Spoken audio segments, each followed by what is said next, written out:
اس پر لڑکی نے کہا کہ مجھے کسی دولت کی طلب نہیں، لیکن دو شرطیں یہ ہیں کہ جب میں آپ کے لڑکے کو انسان بنا دوں تو میری شادی اس کے ساتھ منظور کر لیجئے۔ دوسری شرط یہ ہے کہ جس عورت نے اس کو بچڑا بنایا ہے مجھے اس کو سزا دینے کی اجازت دیجئے۔ پھر میں نے اس کی دونوں شرطیں منظور کر لیں۔ لڑکی اٹھی اور پھر ایک برتن میں پانی لیا، پھر اس پانی پر کچھ پڑا اور پھر بچڑے پر پھینکا، اور ساتھ ہی بچڑا انسانی شکل میں آ گیا۔ میں نے اپنے لڑکے کو سینے سے لگا لیا اور اسی وقت اس لڑکی کی شادی اس سے کر دی۔ بعد میں فوراً اس لڑکی نے اپنے جادو سے میری بیوی کو ہرنی بنا دیا، چنانچہ یہ وہی ہرنی ہے جو اس وقت میرے ساتھ ہے۔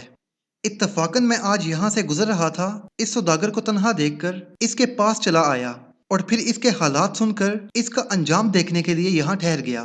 آپ نے میری داستان سن لی، امید ہے کہ آپ وعدے کے مطابق اس سوداگر کا تہائی گناہ معاف کر دیں گے۔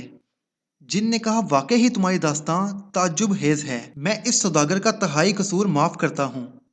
پھر اسی وقت دوسرا شخص جس کے ساتھ دو کتے تھے آگے بڑھا اور کہنے لگا، اے شاہ جن، میری کہانی اس سے بھی حیرت ناک ہے۔ اگر آپ اس سوداگر کا تہائی قصور معاف کرنے کا وعدہ کریں تو میں اپنی کہانی عرض کروں۔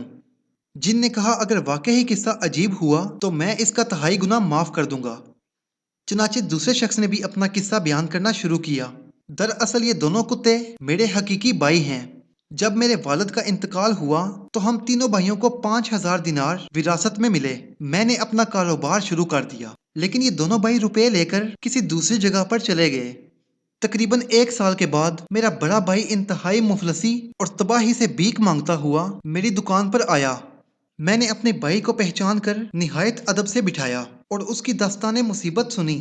پھر میں نے اسے 1,000 دینار دے کر دوبارہ کام شروع کروا دیا۔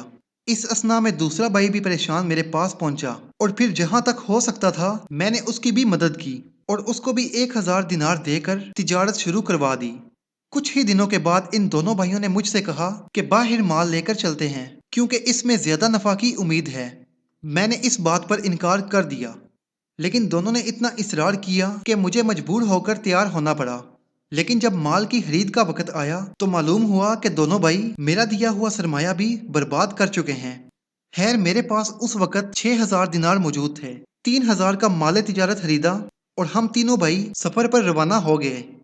1 ماہ کے سفر کے بعد ہم ایک شہر میں پہنچ کر ہم نے اپنا مال معقول منافع پر فروخت کر دیا اور وہاں سے دوسرا مال خرید کر واپس چلنے کے لیے سمندر کے کنارے آ گئے۔ لیکن اس سے پہلے کہ جہاز پر سوار ہوتے ایک بہت ہی حسین لڑکی میرے پاس آئی اور میرے ہاتھوں کو بوسہ دے کر کہنے لگی کہ میں بہت بے یار و مددگار ہوں، کیا آپ مجھے اپنے ساتھ رکھ سکتے ہیں؟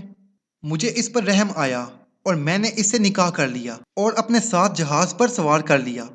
میری بیوی بے حد فرما بردار اور بڑی ہی نیک خصلت تھی، مجھے بھی اس سے محبت ہو گئی۔ لیکن نہ جانے کیوں میرے یہ دونوں بھائی ہم سے حسد کرنا شروع ہو گئے۔ چنانچہ ایک دن موقع پا کر ان دونوں نے مجھے اور میری بیوی کو سمندر میں پھینک دیا۔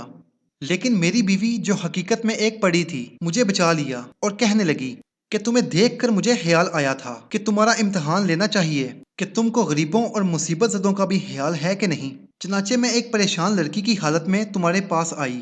چونکہ تم نے اس وقت میرے ساتھ بہت شریفانہ سلوک کیا اس لیے میں تمہیں کچھ انعام بھی دینا چاہتی ہوں، یہ میری خوشی ہے۔ لیکن تم پر تمہارے بھائیوں نے ظلم کیا ہے، لہٰذا اس کی سزا بھی انہیں ضرور دوں گی۔ میں نے کہا بے شک ان کا قصور تو بڑا سنگین ہے، لیکن آخر یہ میرے بھائی ہیں، اسی لیے میں چاہتا ہوں کہ تم انہیں سخت سزا نہ دو بلکہ ان کو سمجھاؤ کہ وہ آئندہ ایسا نہ کریں۔ پری نے میری بات مان لی۔ اس کے بعد اس نے ذرا سی دیر میں مجھے میرے مکان میں پہنچا دیا اور خود غائب ہو گئی۔ شام کو جب میں گھر آیا تو دیکھا 2 کتے زنجیر سے بندھے ہوئے گھر میں بیٹھے تھے۔ مجھے ان کو دیکھ کر بہت تعجب ہوا۔ پھر وہ دونوں کتے میرے قدموں میں بیٹھنے لگے۔ اس کے تھوڑی ہی دیر بعد پری آئی اور مجھ سے کہنے لگی کہ یہ دونوں کتے تمہارے دونوں بھائی ہیں جنہوں نے تم سے اور مجھ سے برا سلوک کیا تھا، اور اب یہ 10 سال تک کتوں والی حالت میں ہی رہیں گے۔ اتنا کہنے کے بعد پری پھر سے غائب ہو گئی۔ اس دن سے لے کر آج تک میں انہیں اپنے ساتھ ہی رکھتا ہوں، اور اب دیکھیے کہ کب 10 سال کی مہلت پوری ہوتی ہے اور یہ انسانی حالت میں آتے ہیں۔ اتنا کہنے کے بعد دوسرے شخص نے جن سے کہا امید ہے کہ میرا عجیب و غریب قصہ آپ کو پسند آیا ہوگا اور آپ وعدے کے مطابق اس سوداگر کا تہائی قصور معاف کر دیں گے۔ چنانچہ اس جن نے سوداگر کا 1 تہائی قصور اور معاف کر دیا۔ اب تیسرا شخص اٹھا اور کہنے لگا اے شاہ جن، آپ نے دونوں کا قصہ سنا؟ اگر آپ سوداگر کا تہائی قصور اور معاف کر دیں تو میں بھی اپنا قصہ بیان کروں۔ جن نے تیسرے شخص کی بات کو بھی منظور کر لیا۔ چنانچہ مسافر نے اپنی کہانی اس طرح شروع کی: یہ جو خچر آپ دیکھ رہے ہیں یہ اصل میں میری بیوی ہے۔ قصہ کچھ یوں ہے کہ ایک دفعہ میں سفر پر گیا اور تقریباً 1 برس کے بعد واپس آیا۔ آدھی رات کے قریب میں گھر واپس پہنچا۔ جب میں گھر داخل ہوا تو میں نے دیکھا کہ میری یہ بیوی اپنے غلام کے ساتھ ہم آغوش ہے۔ اتفاق سے یہ اس وقت جاگ رہی تھی۔ مجھے دیکھتے ہی اٹھی اور ایک برتن میں پانی لے کر اس پر کچھ پڑا اور پھر وہ پانی مجھ پر ہی پھینک دیا۔ میں اسی وقت کتے کی شکل میں تبدیل ہو گیا اور پھر اس نے مجھے مار کر گھر سے نکال دیا اور پھر میں گھر سے نکل کر در بدر پھرتا رہا۔ میں شام کو ایک قصاب کی دکان پر جا کر کھڑا ہو جاتا۔ وہ کچھ ہڈیاں اور پھیپھڑے میرے آگے ڈال دیتا اور میں انہی کو کھا کر اپنے پیٹ کی آگ بجھا لیتا۔ ایک روز قصاب حسب معمول دکان بند کر کے گھر چلا گیا تو میں بھی اس کے پیچھے پیچھے روانہ ہو گیا۔ جب ہم گھر کے اندر پہنچے تو قصاب کی لڑکی نے مجھے دیکھ کر پردہ کر لیا اور باپ سے کہنے لگی کہ آپ نامحرم کو ساتھ کیوں لا رہے ہیں؟ قصاب نے ادھر ادھر دیکھ کر کہا کہ یہاں تو کوئی بھی دوسرا آدمی نہیں ہے۔ اس پر لڑکی نے کہا کہ یہ جو کتا آپ کے ساتھ آیا ہے دراصل یہ ایک انسان ہے۔ اس کو اس کی بیوی نے جادو سے کتا بنا دیا ہے۔ قصاب کو میرا حال سن کر مجھ پر رحم آ گیا اور پھر اپنی لڑکی سے کہنے لگا: کیا تم اسے انسانی شکل میں لا سکتی ہو؟ اس پر لڑکی نے جواب دیا: ہاں۔ قصاب نے کہا: پھر اس کو انسان بنا دے، یہ بیچارہ بڑی مصیبت میں گرفتار ہے۔ چنانچہ اس لڑکی نے کچھ پڑھ کر مجھ پر پھونکا اور ساتھ ہی میں اپنی اصلی حالت میں آ گیا۔ پھر میں نے اس لڑکی سے دست بستہ ہو کر عرض کیا: یہ تو آپ کا بڑا احسان ہے جو کہ میں عمر بھر نہیں بھول سکتا، لیکن ایک کرم اور کیجئے، مجھے کوئی تدبیر بتا دیں کہ میں اپنی ظالم بیوی کو بھی سزا دے سکوں۔ لڑکی نے کہا: اچھی بات ہے۔